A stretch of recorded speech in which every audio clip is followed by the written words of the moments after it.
You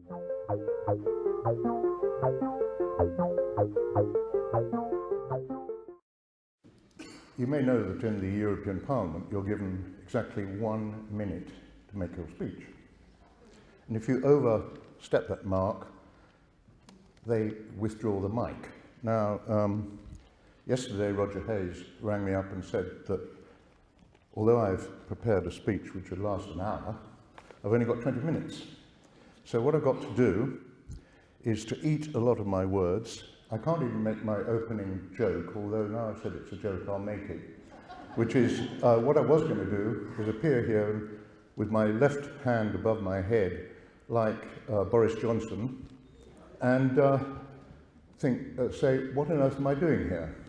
Well, the answer is, I was ordered here by the police, or rather by policeman you may have heard just now. And he got on the phone and he badgered me to turn up. I was a bit reluctant, I seem to recall, simply because I've been engaged in some rather delicate work on behalf of our cousins in the United States, and it's been quite a dangerous work. And as Mr. Hilger is here, I just want to make a few points about this, because what I have been doing, and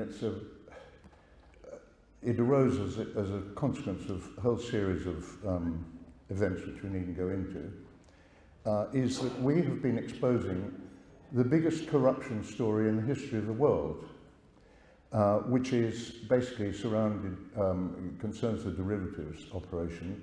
All derivatives are fraudulent finance activities, and as a direct result of this activity, which you can see displayed on my website, which is www.worldreports.org. Sorry to plug it, but I have to. The United States moved this week onto the Basel II norms, which means that all off-balance sheet transactions are illegal, and which means that the entire derivatives sector is worth zilch.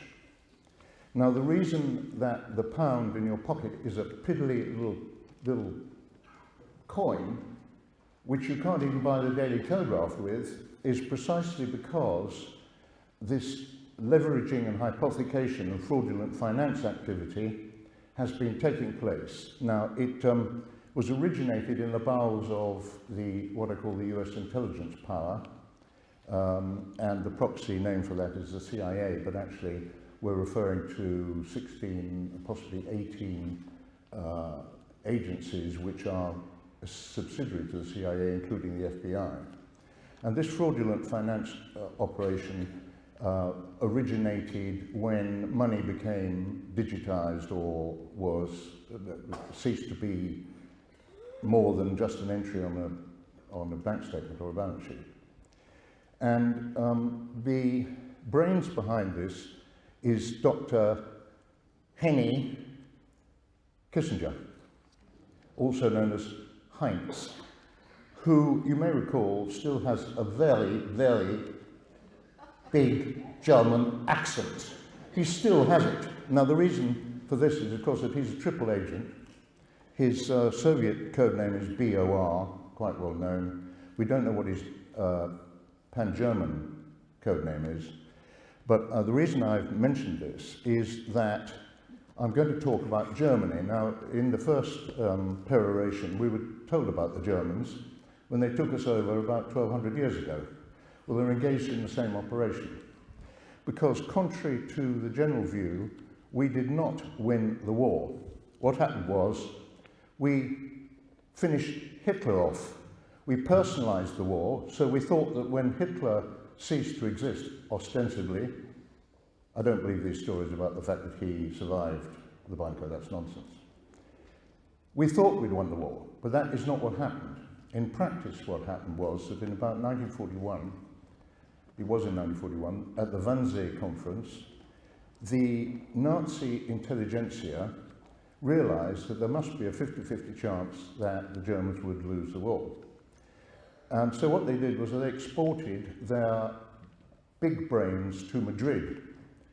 And in 1942, they set up what they called the German Geopolitical Center.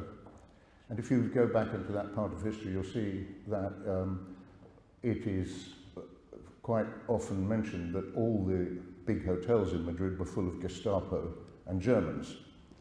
Now, the German Geopolitical Center did nothing but think about what would happen if Germany didn't succeed in taking over Europe. And in other words, it was a long-term think tank, and they developed a long-range deception strategy. The long-range deception strategy was originally set out in a work or a book of seminars, or a seminar document called Europäische Wirtschaftsgemeinschaft, European Economic Community, published in 1942 in Berlin, which is mentioned in my book, The European Union Collective, details of which are out there.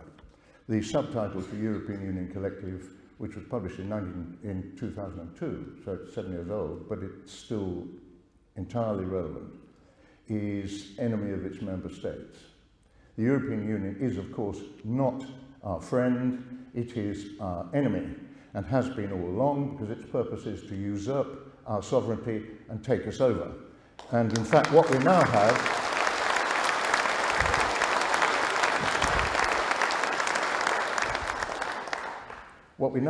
in fact, is a rubber stamp parliament, which, as you know, I think about 82% of stuff that comes into the House of Commons originates in Brussels.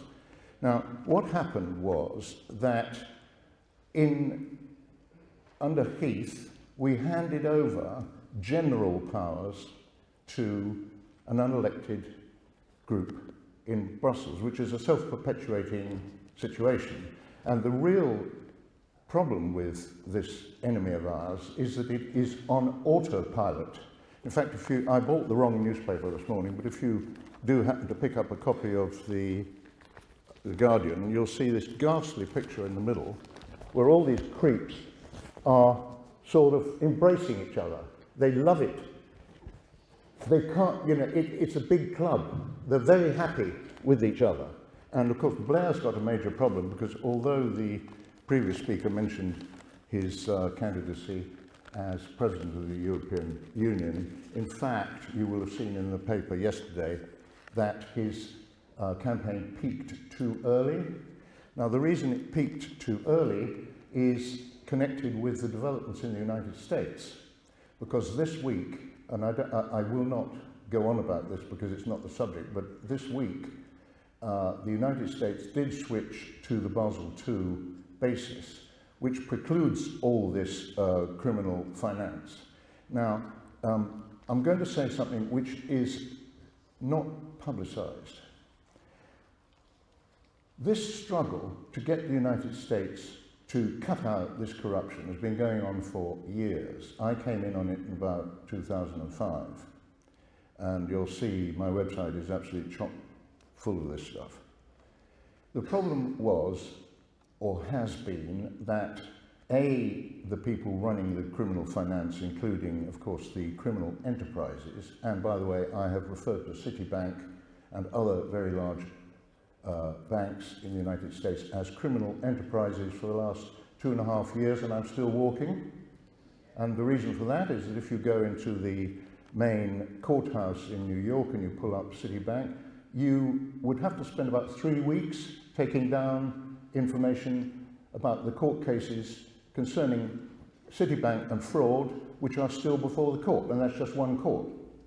Anyway, what happened this week is that the Chinese have made available to the United States, or to the Federal Reserve, 10 metric tons of gold. It's been loaned to them. It's a sort of loan, but of course there are huge strings attached. And it's no coincidence that Hillary Clinton, who is up to her neck in this corruption, as you will know from the Clinton background, it has suddenly said that friendship with China is my personal mission, okay? Well, the reality is that the United States couldn't go Basel II unless its currency was properly based, and the Chinese have made available 10 metric tons of gold for that purpose on a loan basis. It's a very complex subject, but I'm trying to tell you something, which is that the corruption that I may still have time to talk about in the European context is mirrored in the United States. And in fact, what we're talking about is a two-pronged attack on the main enemy. The main enemy, according to the Germans and the Soviets, is Britain and the United States.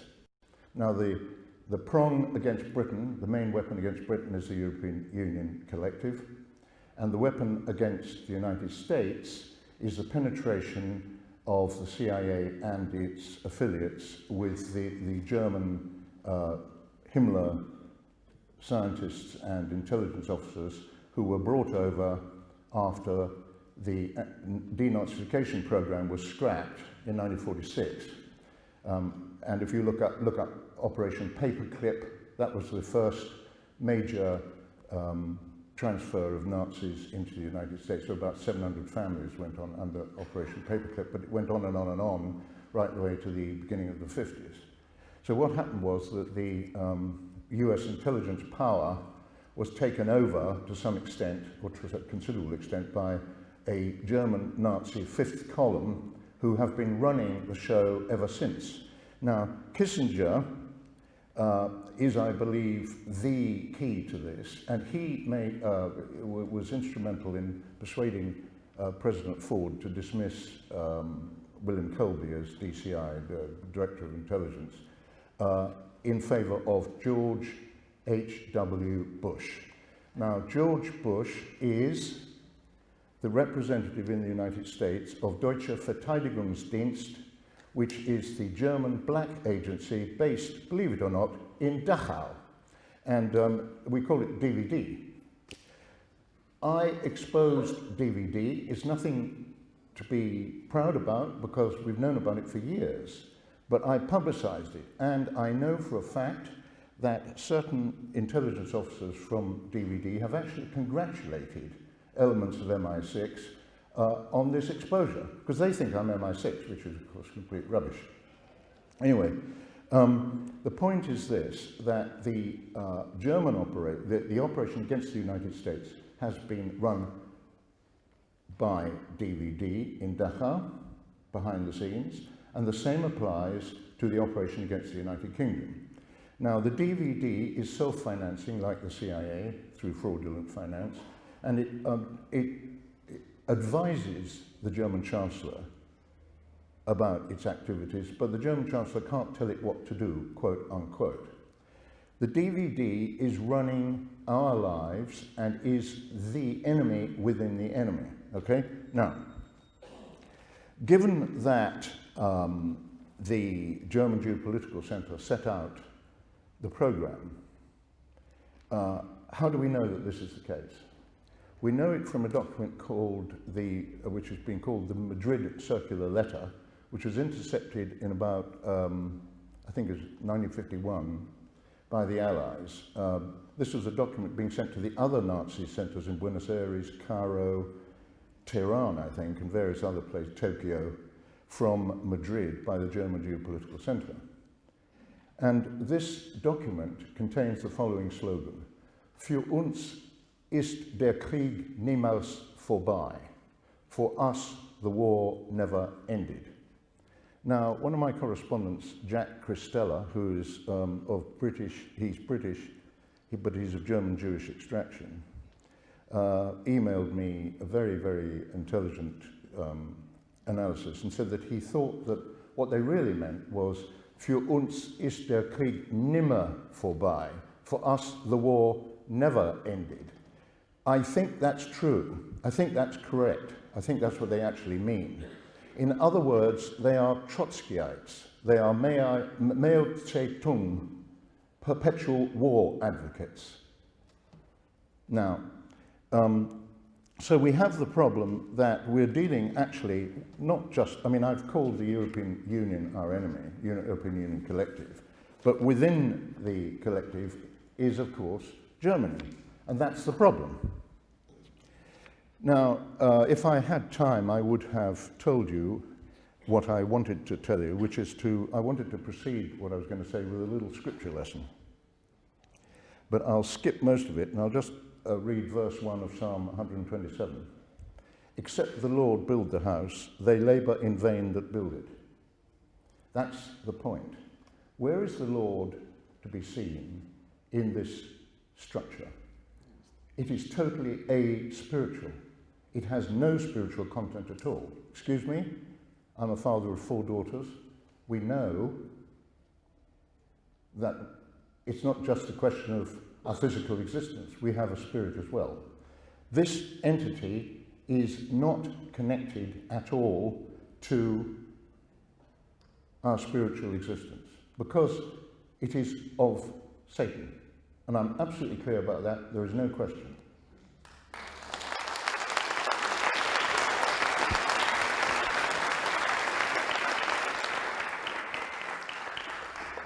Psalm 53, verse 1, the fool hath said in his heart, there is no God. Now the point here is, who is the author of lies and confusion? What is the European Union collective but confusion?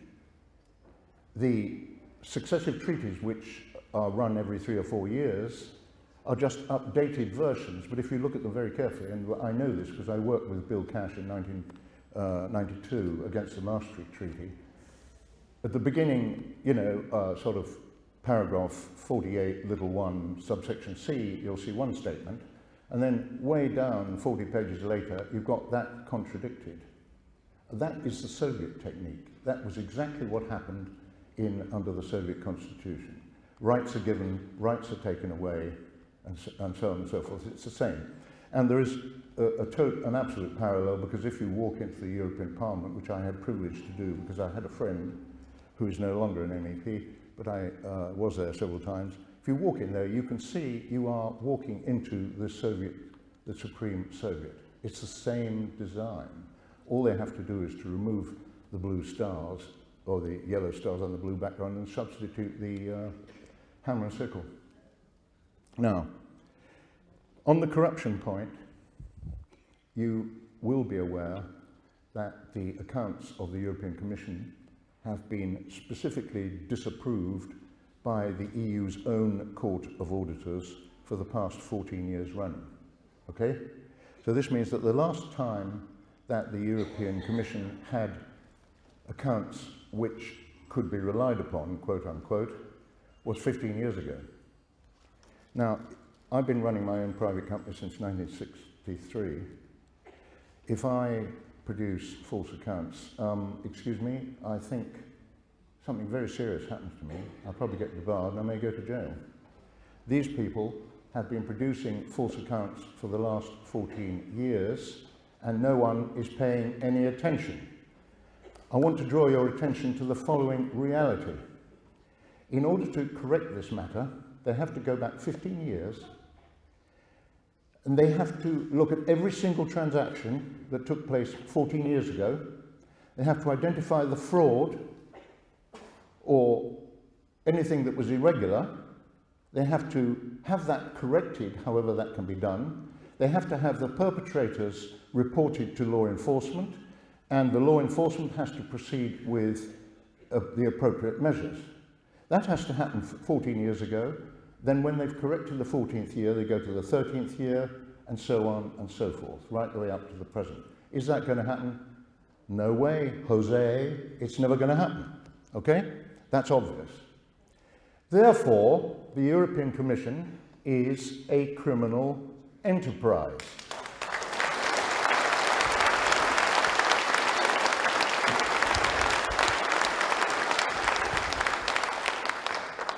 Now, I have a new Irish friend who's absolutely delightful, called Richard Sharp, with an E. He comes through from Ireland periodically on the way to the continent, because he has to drive.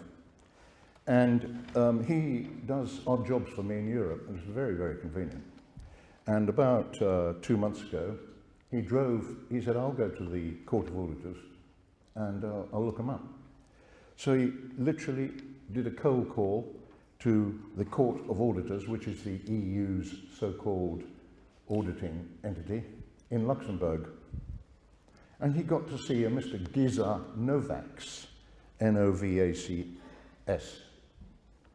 And Mr. Giza Novacs specifically confirmed, and by the way, I'm mentioning his name so that you know I didn't make this up, okay? You can ring him up and he'll have to confirm that what I've just said is accurate. He confirmed that, yes, the European Commission's accounts have not been approved for the past 14 years. The European Commission is a criminal enterprise. Let me introduce my friend who was set up, by the way, Ashley Moat, MEP, who is a close personal friend and is an absolutely delightful man. He stepped down as MEP for South East England in June. And virtually the last thing he did was to go to see the Serious Fraud Office. Now in 2005, he had previously been to see the Serious, I think it may have been 2006, he'd previously been to see the Serious Fraud Office with 2 large files, copies of which I hold. These files contain detailed allegations of criminal fraud committed by at least one enterprise, and I think there are several, which are registered in England and Wales, which did or do business with the European Commission. The European Commission awarded 53 further contracts to this entity, notwithstanding the fact that it had been caught in fraudulent activities. So Ashley compiled all this information with a lot of other stuff and presented it to the Serious Fraud Office. He knew that nothing would happen, and he had TV cameras and journalists outside, and lo and behold, he was given the brush off. But almost his last job before leaving was to do the same thing all over again. And on this occasion, he was given a very high-level interview with a man called Paul Craig. I mention the name for the same reason as I mentioned Mr. Novak's name, so that if anybody has any problems here, they can ring up the Serious Fraud Office and speak to Paul Craig and ask him whether what Christopher Stories just said and what Ashley Moat says on his website is true or false. Well, of course, it's true. Now, what happened was, at the end of the 3-hour discussion, Ashley Moat, which is typical of him, said, "Have I been wasting my time here today?" Paul Craig, no. Ashley Moat, is it a criminal offence to pass public money to an organisation known to be corrupt? Paul Craig, yes. Right. The Serious Fraud Office has agreed that taxpayers' money should not be handed to a criminal enterprise. Excuse me? What this means is that the Serious Fraud Office has been told that funds belonging to the taxpayer are being handed to a criminal enterprise, because that's one of the subjects that Ashley raised with him on this occasion. The Serious Fraud Office is supposed to be engaged in rooting out serious fraud, but it's not doing its job. Now, it's worse than that. It gets worse. And the reason it's worse is that the British government is handing over your money, our VAT money, to a criminal enterprise. But excuse me, the Serious Fraud Office has stated that this is a criminal offence. It therefore follows not only that the European Commission is a criminal enterprise indefinitely because it cannot correct its accounts, it also follows that the British government is engaged in defrauding you, the taxpayer, on an ongoing basis and will continue to do so. The British government is engaged in criminal fraud. It is a co-conspirator and an accessory to the fact of handing over British taxpayers' money to a criminal enterprise. This is ludicrous. It needs to be dealt with. Now, I have a solution to this.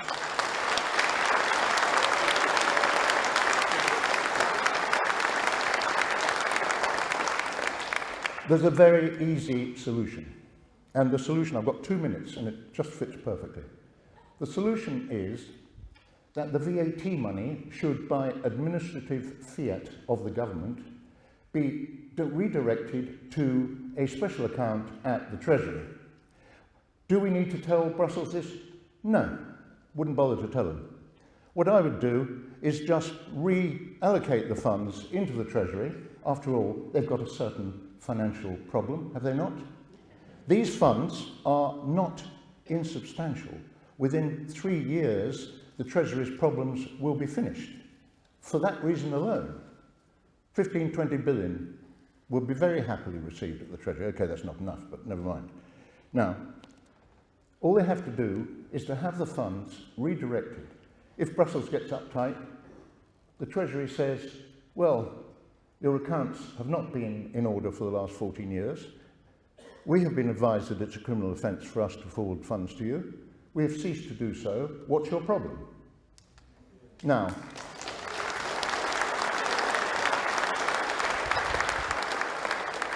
finally, the Treasury could say, if the Treasury wants to be nice to the Germans, which I don't think is a good idea, but they want to be nice to the Germans, you can say, look, we'll give you 2 years to put your accounts, to get Brussels to put its accounts right. You've got 2 years, and at the end of 2 years, if it's not right, the Treasury annexes the funds in perpetuity, but I wouldn't even give them that. I would just rechannel the money straight away so that the British government is no longer committing fraud against you, the taxpayer, and so that we are no longer paying our taxes into the hands of a criminal enterprise. Thank you very much.